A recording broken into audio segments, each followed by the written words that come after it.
Guys, so kakarating ko lang dito sa aking hotel dito sa Iloilo City.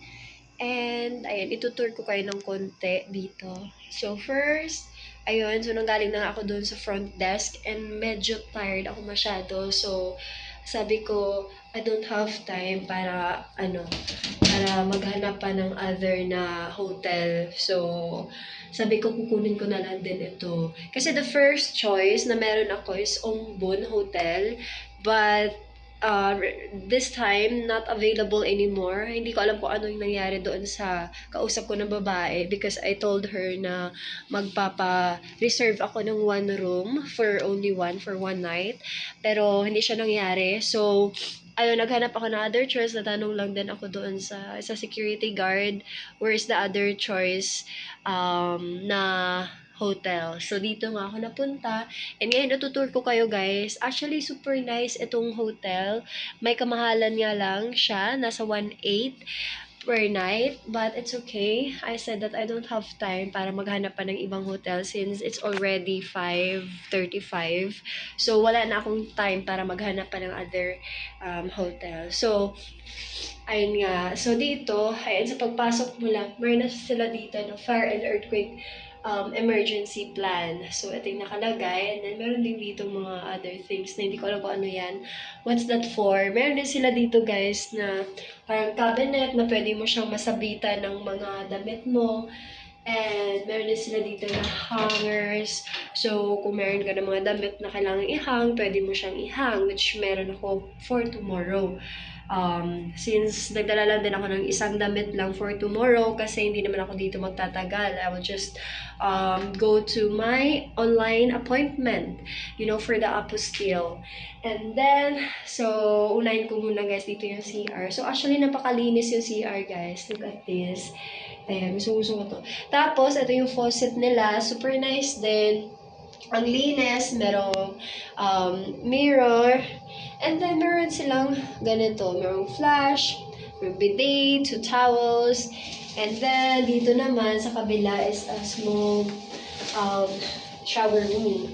Ayan, small siya guys. Pero maganda yung mga quality ng kanilang mga tawag nito gamit. Okay? So, ayan yung itsura niya dito. Super close lang din dito sa what's this called? Dito sa CR. Ayan. Okay? So, we will close it. Right? So, ayan, sa pagpasok mo guys, actually, may kamahalan to. And then, meron sila dito na big mirror. Meron din sila guys na pa-free coffee, sugar, and brown sugar, and cream. So, meron dalawang baso dito, meron silang heater, meron silang TV, which I opened it nung pagdating ko dito. And then, dito din meron sila na drawer na konti. Ano ba to? Drawer? Yeah, drawer. You can put some things. And then, meron din sila ganito. Ayan, ito yung kanilang cortina. Hindi siya ganun ka sakit sa mata kasi brown yung color. And then, meron na sila guys na aircon. Hindi ko pa ma-feel yung aircon, but probably it's going to be very cold tonight. And then, meron na sila na ganito.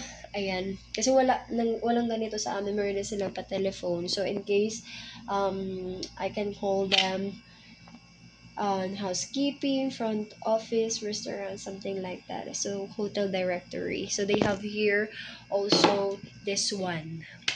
Anyway, sobrang comfortable yung bed na to for me. And, yeah, nakita ko doon kanina na yung check-in nila. Let's read this rules or something. Okay, so meron sila guys na ganito. Nakalimutan ko kung ano tawag dito. But anyway, so, ayan. Okay, so in case of loss of this card, I'm gonna pay 200 pesos. But anyways, so ay lamang yung konting tour natin. Pero hindi ko pa napapakita sa inyo yung bed. Ito nga pala guys yung bed. So meron akong dalawang bed. Hindi ko alam kung anong gagawin ko dito sa dalawang bed na to since ako lang din naman mag-isa. And yeah, meron tig 2 pillows, blankets, and that's it. So maybe I'm gonna stay here like a princess na naman. gagastos na naman na medyo malaki just for me only kasi nasa ano na din nasa 5:35 na din ako dito nag-check-in. So tomorrow yung out nito will be 12 12 noon. So yun yung what's this called, check out ko dito. So, probably, I'm going to check out mga 12 and then babalik na din ako ng Katiklan after ng aking appointment. So, hopefully, everything will goes well. And, yeah, so, meron ako dito. Kailangan ko pa siyang i-review yung mga gamit, yung mga papel na kailangan ko for tomorrow. And kailangan ko din siya na ipapa-photocopy.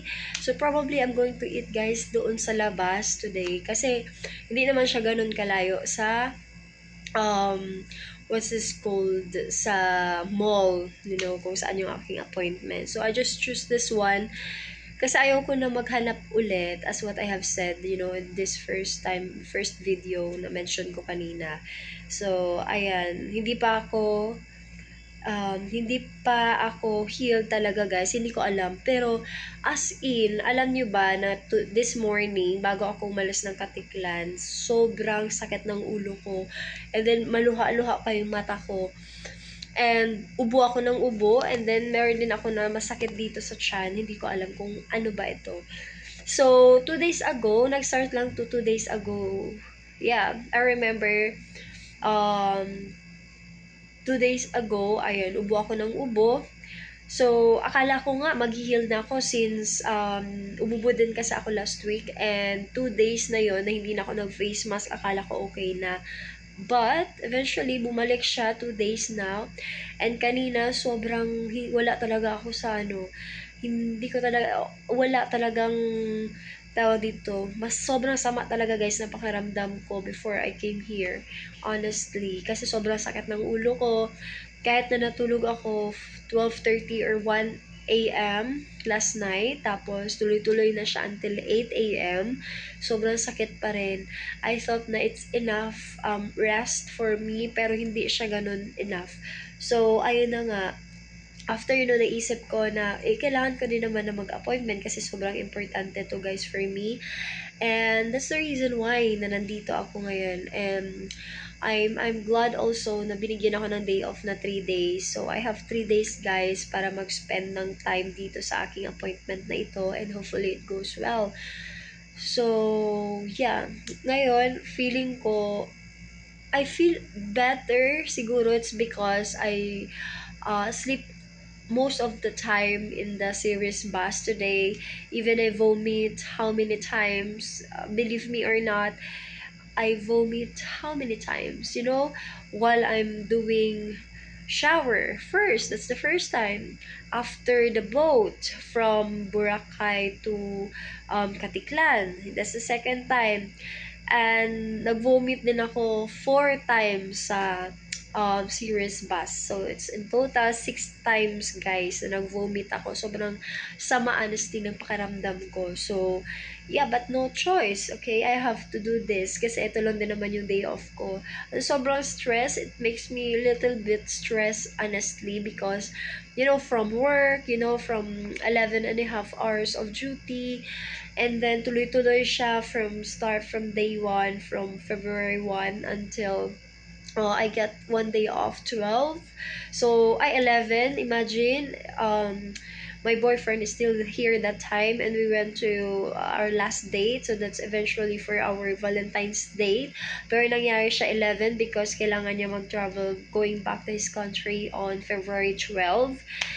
And ayun lang din yung nakuha kong day off. So, that's 11. And then the next day, ayun, inihatid ko siya sa airport and then sinundo ko din si Mother Earth. So, si Mother Earth or si Mama, she was staying with me for how many days? Almost 9 days. Kasi nag-check out kami in that hotel was February 20. And of course, I have to wake up early, a little bit early, not usual na ginagawa ko if mom was not there. Pero kailangan ko siya magising, ng medyo maaga-aga ng konti just to cook and just to para maanuhan ko din siya, para makausap ko din siya, to spend some time together, to go walk in the beach or in the mall, something like that. So, ayun, kaya medyo napagod ako, honestly. And then, I got 2 days off. Is it 2 days off? Yeah, I got 2 days off, but I think, guys, it is not enough for, for my body to reset. Of course, 2 days is not enough, especially almost every day you're working for 11 and a half hours. And then suddenly, I told the my boss know that I have to go day off on 26, 27, 28. I'd like to get that part because I thought that it's going to be not very good for me, but it's little bit better for me kung kukuha ako ng 3 days off kasi sobrang pagod na din yung katawan ko. So imagine, guys, from Katiklan to here in Iloilo City, I traveled 6 hours. So I started at 10 um in a series bus, and then dumating ako dito sa Haros, Iloilo City already 4 na. 4 or 5? Yes, 4? 11, 12, 1, 2, 3, 4. Yeah, almost 4. Imagine that one. But it's a good thing na natulog lang ako most of the time doon sa series bus. But anyway, ayan, good luck na lang for me, guys, for tomorrow appointment. So, it's called apostille appointment. It's power of attorney, something like that. So, yeah, let's see. I'm going to update you guys soon. This time I'm going to chit chat with my boyfriend, of course, and to rest a little bit before going out again, before getting some food. Kasi nagugutom na ako. I never eat. I only ate one egg today, pero ayun nga, I vomited how many times. So, my stomach right now is empty. And I will take a little bit rest before going out, before going to the mall, and I will look my area for tomorrow. And then, tomorrow, I will be coming there. And then, after that, going home again. So, yun lang din yung aking gagawin for 3 days. And then rest, the next day. So, thank you guys for watching, and that's all for my update.